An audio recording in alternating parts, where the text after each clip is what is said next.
internautes qui nous suivez en ligne sur les différentes plateformes gouvernementales, bonjour.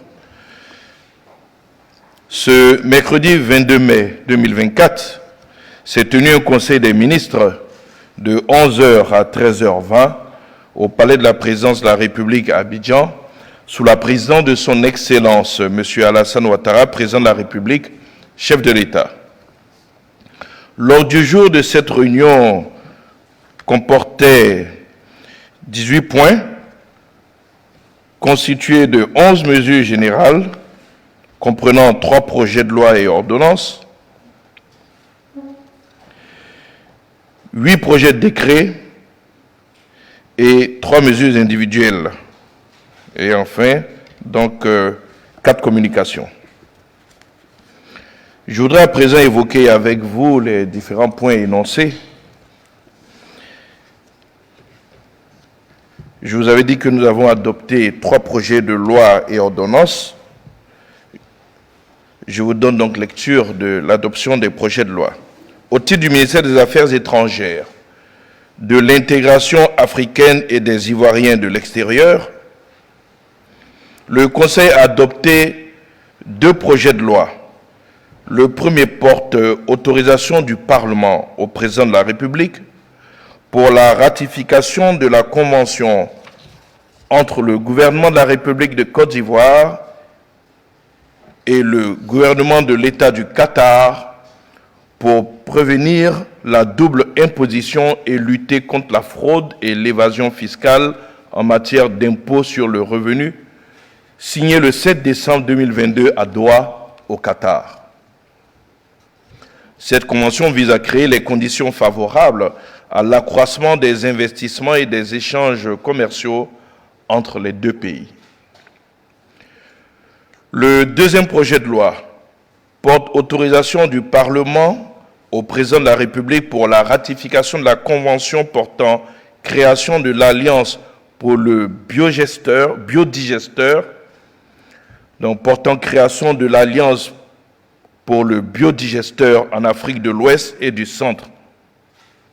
La ratification de cette convention permettra de développer un marché des technologies du biodigesteur reposant sur la transformation en biogaz des déjections animales et humaines et de développer une source multifonctionnelle d'énergie propre qui préserve l'environnement et améliore les rendements agricoles et pastoraux, répondant ainsi aux grands défis environnementaux que représentent la déforestation, les changements climatiques et la dégradation continue des terres, ainsi que l'insécurité alimentaire, nutritionnelle et énergétique auxquelles sont exposées les populations. Au titre du ministère des Finances et du Budget, le Conseil a adopté une ordonnance modifiant l'article 97 du livre de procédure fiscale ainsi que le projet de loi de ratification y afférent. Cette mesure vise à optimiser le recouvrement des impôts et taxes. Ainsi, cette ordonnance institue le prélèvement bancaire comme seul mode de paiement des impôts et taxes auxquels sont soumis les contribuables relevant d'un régime réel d'imposition en vue de pallier les dysfonctionnements générés par les autres modes de paiement. Cette opération est conduite par les entreprises à travers le portail e-impôt. C'est une mesure qui concerne spécifiquement tous les impôts et taxes à la charge des contribuables relevant du régime simplifié d'imposition et ceux du régime normal d'imposition. Dans le cadre des mesures générales, 8 projets de décret ont été adoptés. Je vais à présent vous en donner lecture. Au titre du ministère des Mines, du Pétrole et de l'Énergie, en liaison avec les ministères concernés, le Conseil a adopté 3 décrets portant chacun attribution d'un permis de recherche minière respectivement valable pour l'or à la société K Mining SARL dans les départements de Tumodi, de Yamoussoukro et de Oumé. Pour l'or encore, à la société Glory Gold Resources SARL dans les départements de Tiasalé, de Grand Laou et de Divo. Et enfin pour le lithium, à la société Calisi Resources SARL dans le département d'Agboville. Ces permis de recherche sont délivrés pour une durée de validité de 4 ans, conformément aux conditions techniques et environnementales requises. Au titre du ministère des Affaires étrangères, de l'intégration africaine et des Ivoiriens de l'extérieur et en liaison avec les ministères concernés, le Conseil a adopté 2 décrets.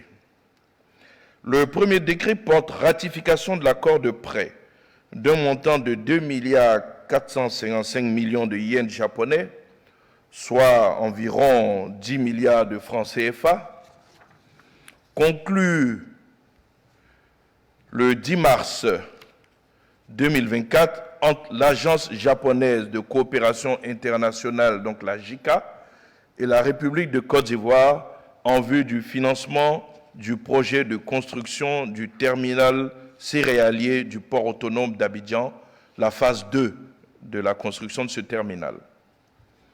Le projet prévoit de façon détaillée la construction d'un terminal céréalier d'une aire de stockage et des installations connexes en vue d'accroître la capacité de manutention des marchandises au port autonome d'Abidjan.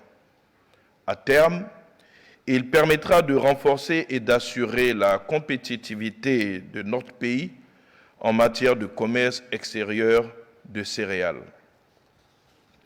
Le deuxième décret adopté par le Conseil porte ratification de l'accord de prêt d'un montant de 26,5 milliards de francs CFA, conclu le 9 novembre 2023 entre la Banque ouest-africaine de développement, la BOAD, et la République de Côte d'Ivoire en vue du financement partiel du projet de renforcement de la route Korogo-Boundiali.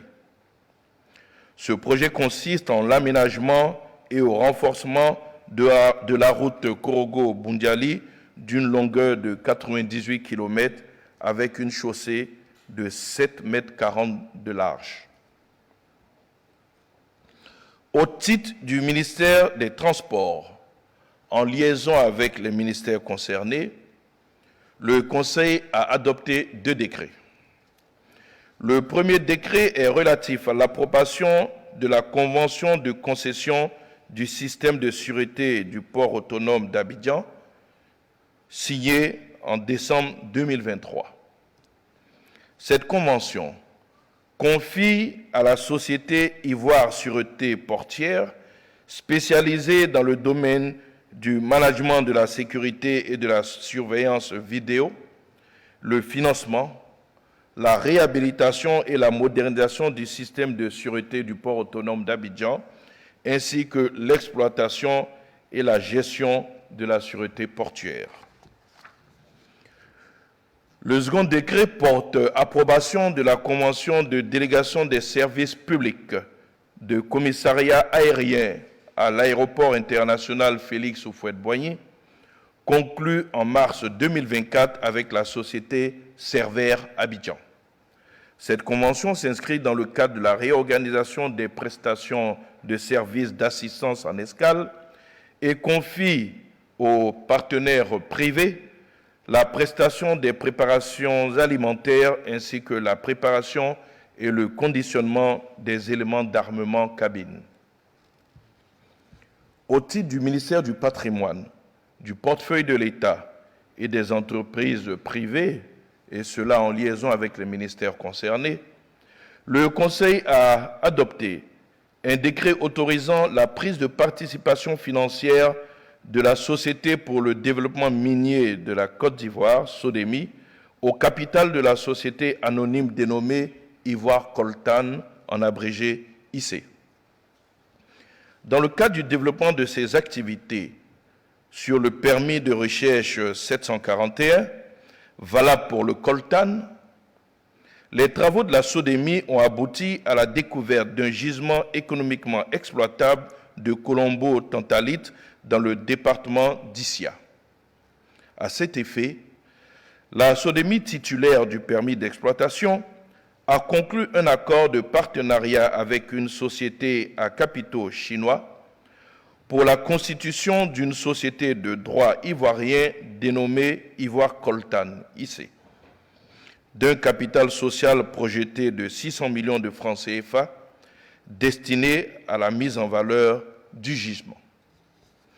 Conformément au code minier, ce décret autorise la prise de participation financière de la SODEMI au capital de la société Ivoire Coltan à hauteur de 306 millions de francs CFA, soit 30 600 actions d'une valeur nominale de 10 000 francs, représentant 51% du capital de la société IC. Le reste des actions est prévu pour être détenu par l'État à hauteur de 10% et le partenaire chinois à hauteur de 39%, correspondant à une participation financière publique globale de 61%. Je voudrais à présent aborder donc les mesures individuelles qui ont été adoptées au cours de ce Conseil, et cela au titre du ministère des Affaires étrangères, de l'intégration africaine et des Ivoiriens de l'extérieur. Le Conseil a donné son agrément en vue de la nomination d'un ambassadeur extraordinaire et plénipotentiaire de la République de Guinée près la République de Côte d'Ivoire avec résidence à Abidjan. Le Conseil a également donné son accord pour une extension de compétences de nos ambassadeurs près certains pays amis et frères. Ainsi, l'ambassadeur de Côte d'Ivoire au Ghana voit étendre ses compétences à la République du Togo, et notre ambassadeur en Autriche voit ses compétences étendues près les républiques donc de Slovaquie, de Croatie, de Bosnie-Herzégovine, de Roumanie et de Hongrie.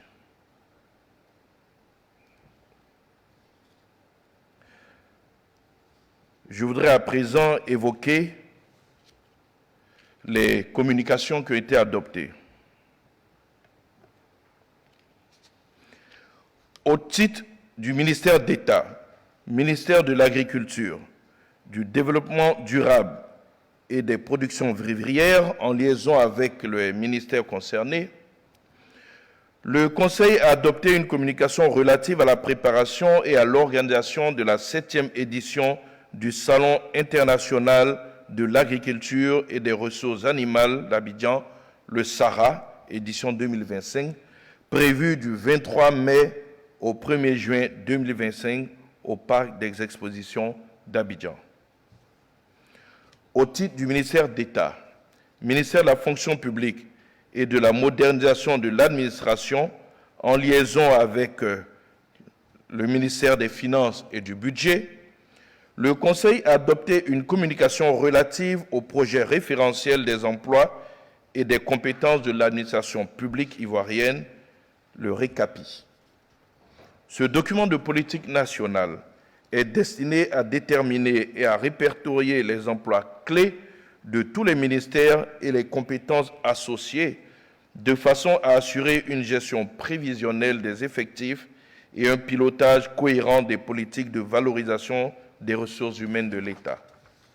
À terme, le RECAPI permettra d'organiser une veille stratégique afin de détecter l'émergence de nouveaux emplois ou métiers, d'évaluer les évolutions et les changements technologiques et organisationnels qui pourraient avoir une incidence sur les exigences du travail et de définir une configuration adaptive des emplois. Le projet pilote, lancé en 2015, a permis, à mi-parcours, d'élaborer les référentiels des emplois et compétences de 7 ministères, dont le ministère en charge de l'Éducation nationale, le ministère en charge de la fonction publique, le ministère en charge du budget et du portefeuille de l'État. Aussi, le Conseil a instruit le ministre d'État, ministre de la fonction publique et de la modernisation de l'administration, ainsi que l'ensemble des ministres concernés, à l'effet de prendre les mesures idoines pour procéder à la généralisation de ce projet. Au titre du ministère de l'Éducation nationale et de l'alphabétisation, le Conseil a adopté une communication relative aux examens à grand tirage de la session 2024. Après plusieurs périodes d'ajustement du calendrier scolaire, dû notamment à la pandémie de la COVID-19, la session de 2024 marque le retour au calendrier normal des examens scolaires. Dans leur ensemble, les examens de la session 2024 enregistrent 1 638 317 candidats qui composeront dans 4 278 centres répartis dans les 41 directions régionales de l'éducation nationale et de l'alphabétisation. Les évaluations ont été ouvertes le mardi 21 mai 2024 avec l'examen du certificat d'études primaires et élémentaires, le CEP. Les épreuves du brevet d'études du premier cycle BEPC sont prévues du mercredi 22 au samedi 25 mai 2024 et le test d'orientation en classe de seconde du lundi 27 au vendredi 31 mai 2024. La session des examens à grand tirage prendra fin avec les épreuves écrites du baccalauréat prévues du 17 au 22 juin 2024. Il faut juste noter que sur les 1 638 317 candidats, nous avons 820 520 filles et 817 797 garçons. Comme vous pouvez le voir, dans notre pays aujourd'hui, nous avons plus de filles qui compétissent aux examens que de garçons. Cela montre bien entendu que la politique de scolarisation du chef de l'État, avec tous les investissements massifs qui ont été faits dans le secteur de l'éducation et la création donc d'écoles spécialisées pour les filles, de collèges et de lycées avec internat, est un véritable succès. Au titre du ministère délégué auprès du ministère des Affaires étrangères, de l'intégration africaine et des Ivoiriens de l'extérieur, le Conseil a adopté une communication relative à la 15e conférence au sommet de l'Organisation de la Conférence islamique OCI, tenue les 4 et 5 mai 2024 à Banjul, en Gambie. Une délégation de haut niveau, conduite par le vice-président de la République, a pris part à ces assises, tenues autour du thème « Renforcer l'unité et la solidarité par le dialogue pour un développement durable ». Les travaux ont été marqués par les déclarations des 57 États membres de l'OCI, dont celle de la Côte d'Ivoire prononcée par le vice-président de la République. Le vice-président de la République a saisi cette occasion pour inviter la conférence à bâtir un avenir d'unité et de progrès, à renoncer à la violence dans la crise qui oppose l'État d'Israël au Hamas pour un cessez-le-feu et à œuvrer inlassablement à l'avènement de la solution à deux États, conformément aux résolutions pertinentes du Conseil de sécurité des Nations unies. En marge des travaux, le vice-président de la République a eu des entretiens avec plusieurs personnalités de haut rang issues des États membres de l'organisation, dont son Excellence M. Ismaël Omar Guelleh, président de la République de Djibouti, et M. Mohamed Al-Jasser, président de la Banque islamique de développement, la BID. Il a réaffirmé à ces personnalités l'engagement résolu du gouvernement ivoirien à assumer toutes ses responsabilités au plan international et notamment au sein de l'OCI. Ainsi, donc, s'est achevé les points inscrits à l'ordre du jour. En termes de divers, le Conseil a été informé des obsèques officielles de feu le président Henri Konan Bédié, ancien président de la République de Côte d'Ivoire, pour qui donc un hommage de la nation sera rendu au palais donc, de la présidence le vendredi 24 mai. Le Conseil a également été informé d'un voyage donc, du chef de l'État qui prendra part du 3 au 5 juin au sommet Corée-Afrique. La date du prochain Conseil a été fixée au 12 juin. Je vous remercie pour votre attention et je me tiens à votre disposition pour d'éventuelles questions.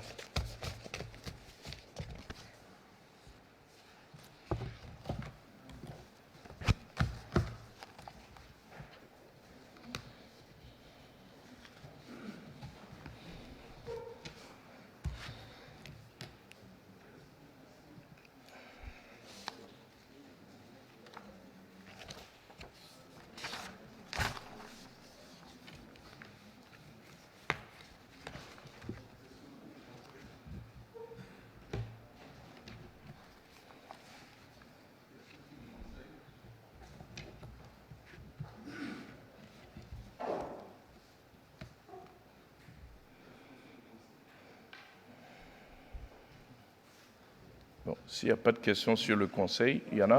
OK.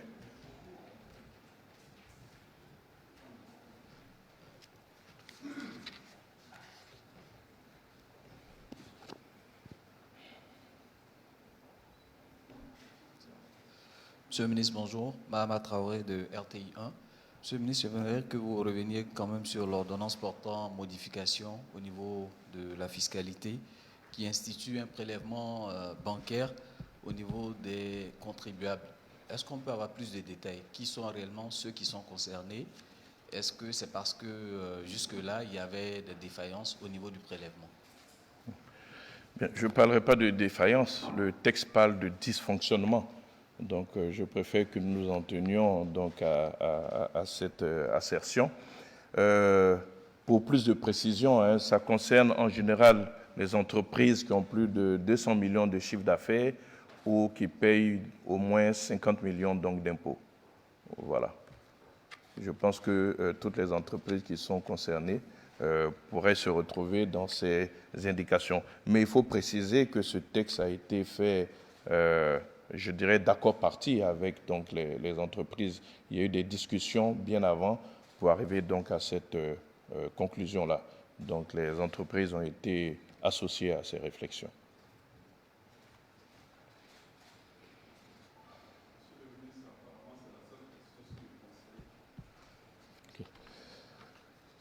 Bien, s'il n'y a plus de questions sur le Conseil, je prendrai bien quelques questions d'actualité s'il y en avait.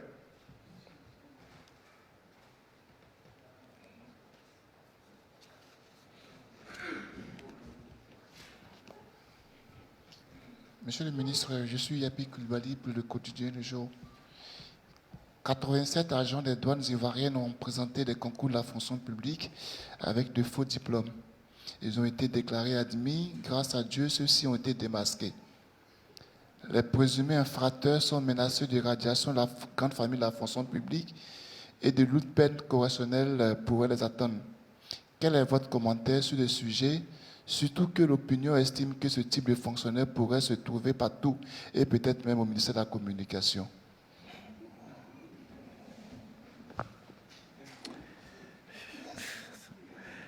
Je n'ai pas de commentaire particulier à faire. Hein.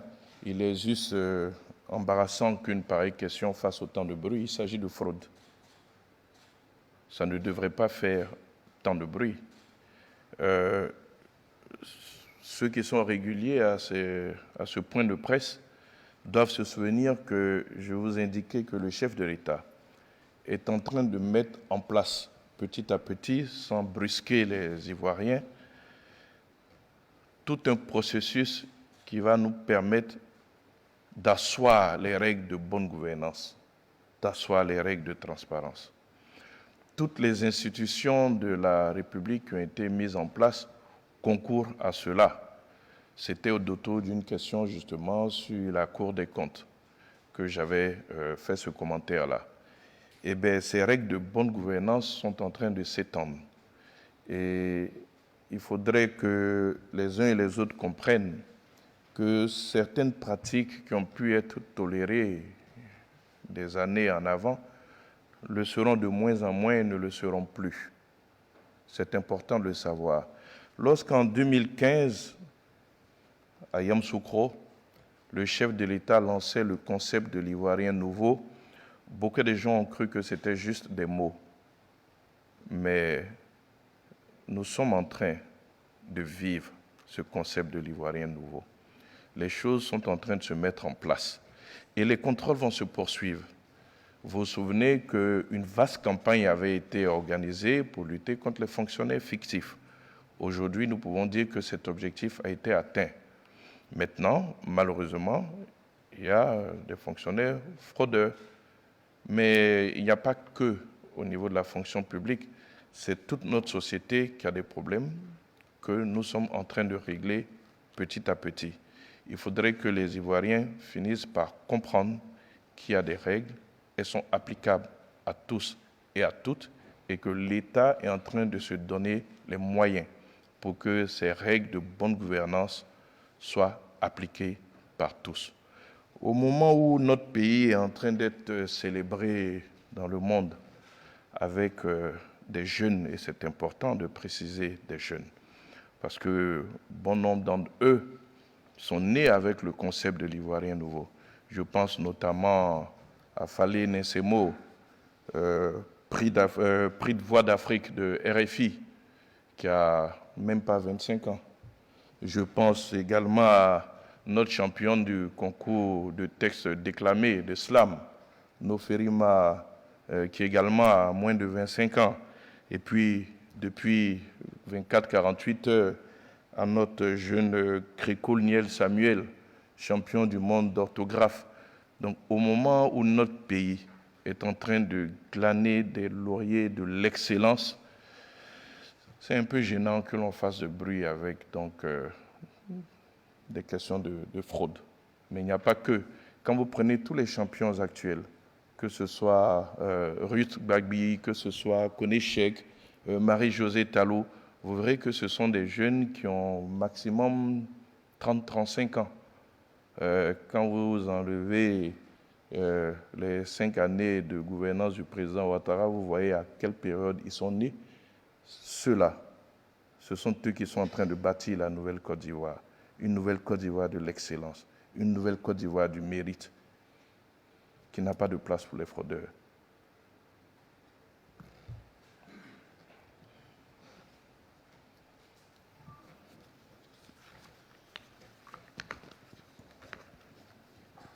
Bonjour, Monsieur le ministre. Je suis Junior Cardin de Radio de la Paix. Monsieur le ministre, selon une ONG qui mène ses activités dans les régions du Bunkani, du Tiologo et du Poro, dans la nuit du lundi 20 mai, entre 20h et 22h, et dans la sous-préfecture de Toubo, plus précisément dans la localité de Bolet, il y aurait eu quelques fusillades entre l'armée ivoirienne et des personnes que certains qualifient de djihadistes. Heureusement, il n'y a pas eu de perte en vie humaine. Est-ce que le gouvernement confirme cette information? Et si oui, quelles sont les mesures sécuritaires supplémentaires prises pour pouvoir rassurer davantage les populations?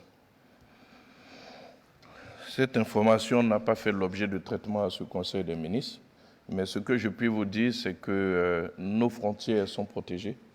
C'est le rôle de l'armée que de protéger, donc, je dirais, l'espace territorial. Et l'incident que vous révélez, s'il est vrai, montre bien que nos militaires font leur travail et que l'État a eu raison de les déployer à notre frontière. Donc les mesures sont prises et c'en est la preuve.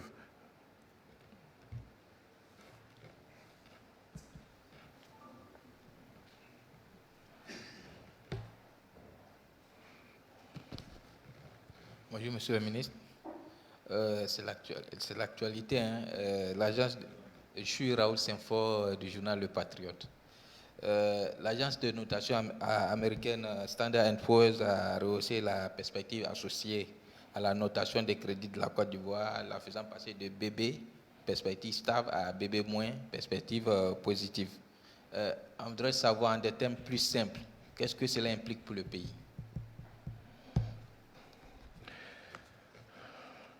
Je pense que c'est la meilleure réponse à ceux qui pensent que notre pays est surendetté, puisque toutes ces agences-là montrent qu'au contraire, nous avons une économie performante. Et je voudrais faire remarquer que cette notation nous positionne devant l'Afrique du Sud. Donc cela confirme bien que nous avons une économie qui est performante, qui est dynamique, et toutes les agences de notation le confirment.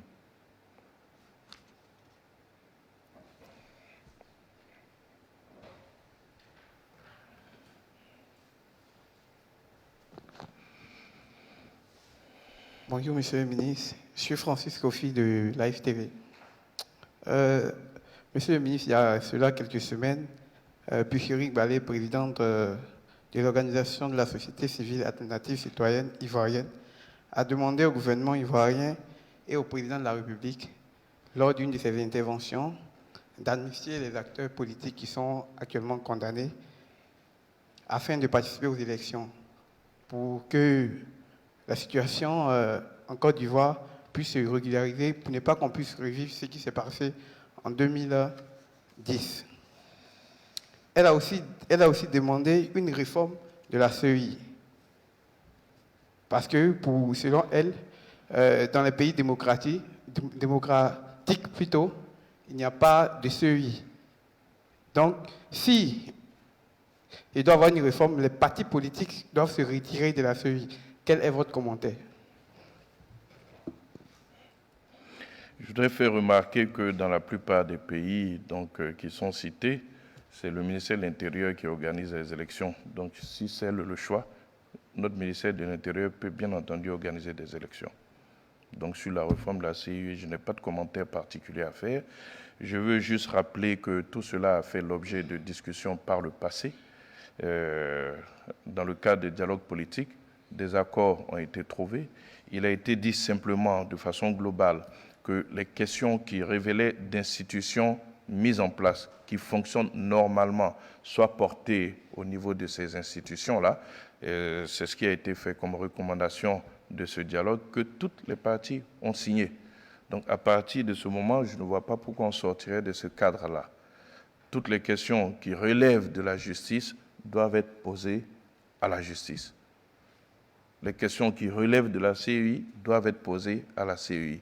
Ils ont tous apposé leur signature sur cette conclusion du dialogue politique. On ne peut pas sortir de ce cadre, ça ne fait pas sérieux. Merci beaucoup.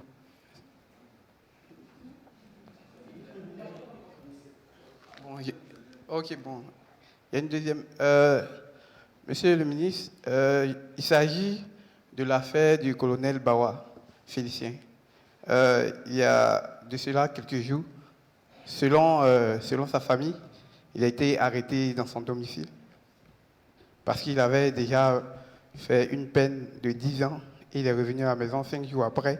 Il a été arrêté par des individus qui ne connaissent pas. Et à la suite de cela, il y a eu un tapage sur les réseaux sociaux selon laquelle il avait disparu. Et à la suite de cela, un communiqué du procureur de la République a dit que le colonel a été interpellé pour d'autres charges que les gens ne connaissent pas. Mais jusqu'à présent, sa famille ne sait pas où il se trouve. Ils sont inquiets. Quel est votre commentaire là-dessus? À partir du moment où il y a un communiqué du procureur de la République, tenons-nous-en à ce communiqué. Sa famille peut s'adresser au procureur.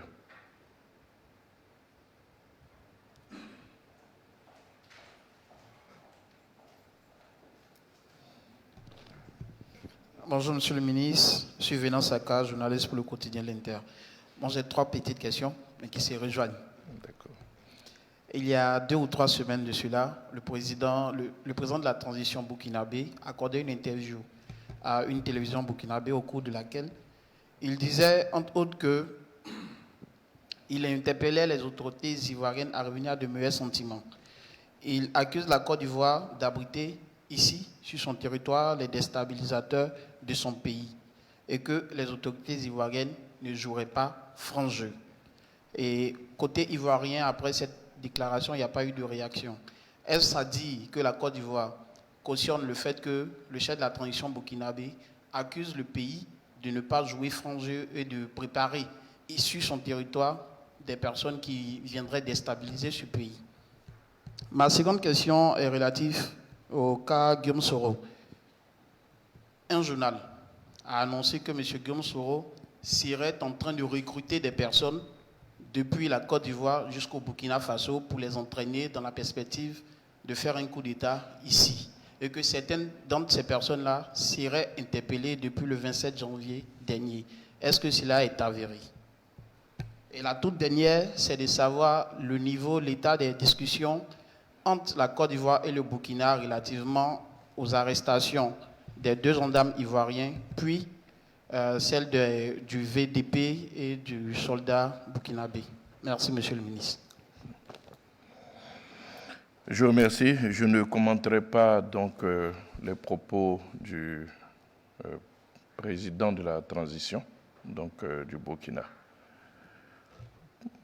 Pas plus que je ne commenterai donc l'information que vous donnez, selon laquelle un journal aurait révélé que M. Guillaume Soro préparerait donc un coup d'État en Côte d'Ivoire. La seule chose que je puis dire, c'est qu'il est de la responsabilité donc, du chef de l'État de protéger et les institutions et le territoire ivoirien, et il s'en donne les moyens. Pour ce qui est d'arrestation, dès lors que c'est un processus qui est en cours, si cela est avéré, vous comprendrez que je ne puisse pas en dire grand-chose, puisque, en général, dans ce genre de situation, on ne révèle pas les secrets de l'instruction.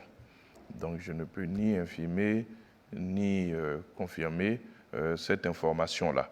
Toujours est-il que le pays est transparent.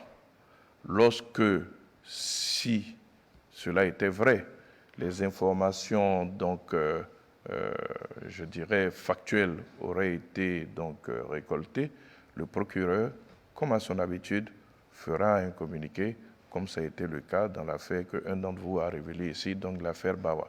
Donc il n'y a rien à cacher, seulement accepter que dans le fonctionnement d'un État, tout ne soit pas dit à tout moment et qu'il faut que les choses aient une certaine maturité à un certain moment, d'où justement la protection du secret de l'instruction pour éviter que certaines personnes effacent les traces ou alors n'échappent à la rigueur de la justice. Ce que je peux rajouter enfin en ce qui concerne donc l'état de discussion avec les autorités burkinabées, vous avez été tous témoins de la rencontre entre les ministres de la Défense de nos 2 pays. Ça veut donc dire qu'il existe un cadre d'échange. La Côte d'Ivoire, je ne le répéterai jamais assez, a choisi la voie du dialogue, la voie de la concertation. Fidèle donc à la démarche de feu le président Félix Houphouët-Boigny, dont tout le monde savait qu'il avait fait du dialogue donc la vertu essentielle de sa gouvernance, eh bien, le président Ouattara s'inscrit dans la même logique. Nous allons continuer de discuter, nous allons continuer de dialoguer tout le temps qu'il faudra, mais le dialogue, c'est vraiment, je dirais, la seule solution qui évite, je dirais, des crises qui peuvent avoir des conséquences fâcheuses. Donc, nous sommes dans cette voie et nous ne nous en écarterons pas. Tout va se faire autour de la discussion, tout va se faire autour de la négociation. Un cadre existe et dans ce cadre-là, nous sommes persuadés qu'une solution sera trouvée pour nos 2 gendarmes.